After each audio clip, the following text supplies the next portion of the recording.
देखिए exercise 7.2 class 10th math का question number 7। आपका प्रश्न कह रहा है बिंदु ए के निर्देशांक ज्ञात कीजिए जहां ए बी एक वृत्त का व्यास है जिसका केंद्र 2-3 है तथा बी के निर्देशांक 1, 4 है।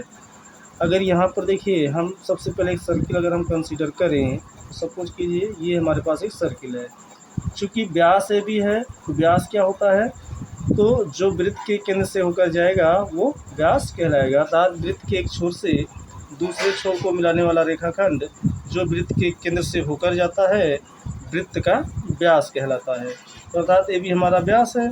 इसके बाद आपका प्रश्न कह रहा है कि जो है बिंदु बी के निर्देशांक दिया है 1, 4 और इसका केंद्र सोच वो है और इसके केंद्र का निर्देशांक दे रखा है 2-3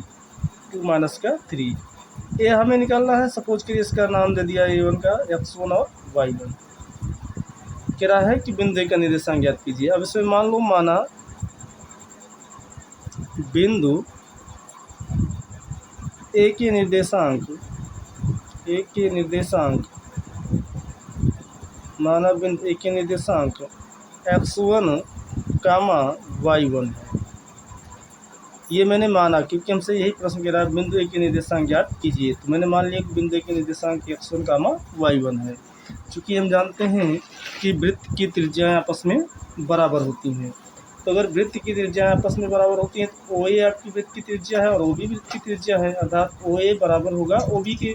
तो इस कंडीशन से मैं कह सकता हूँ कि O बिंदु जो होगा AB का मध्य बिंदु होगा। तो अगर हम यहाँ पर मध्य बिंदु का निर्देशांक निकालें तो इसको आप मान लीजिए कैपिटल X और इसको मान लीजिए कैपिटल Y और X1, Y1 ये रहा तो X2, Y2 इसको कंसीडर कर दीजिए आप। तो बिंदु ए आपका है X1, Y1 तथा बी आपका है 1, 4 के मध्य बिंदु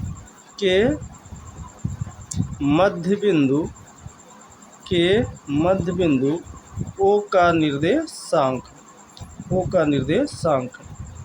अब मध्य बिंदु का निर्देशांक का फार्मूला चूँकि हम जानते हैं कैपिटल X इक्वल टू होता है X1 + X2 अपान का 2।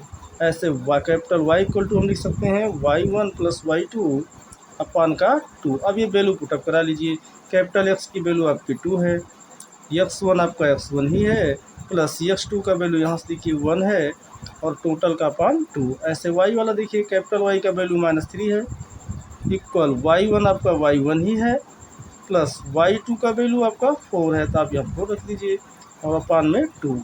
अब देखिए इसका डिनोमिनेटर कुछ नहीं 1 मानिए, 1 का X1 में मल्टीप्लाई कराओगे तो X1, 1 का 1 में तो 1 1 जा 1 इक्वल टू 2 2 जा ये बन जाएगा आपका 4 कॉमा। यहाँ देखिए यहाँ पर भी डिनोमिनेटर कुछ नहीं 1 कंसीडर करिए।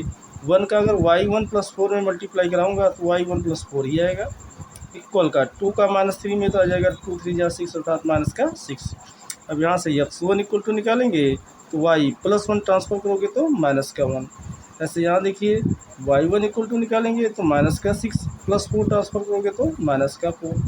अब X1 इक्वल टू 4 में से 1 निकालूंगा तो आ जाएगा 3 और ऐसे अगर Y1 इक्वल टू निकालेंगे तो माइनस माइनस इक्वल साइन हमेशा ऐड होते हैं, लेकिन सिंबल उसी का लगेगा। अगर प्लस है तो प्लस का, माइनस का तो माइनस का, क्योंकि दोनों में माइनस है इसलिए माइनस लगाऊंगा बट डिजिट ऐड हो जाती है। तो 6 में 4 ऐड करूंगा तो आएगा 10।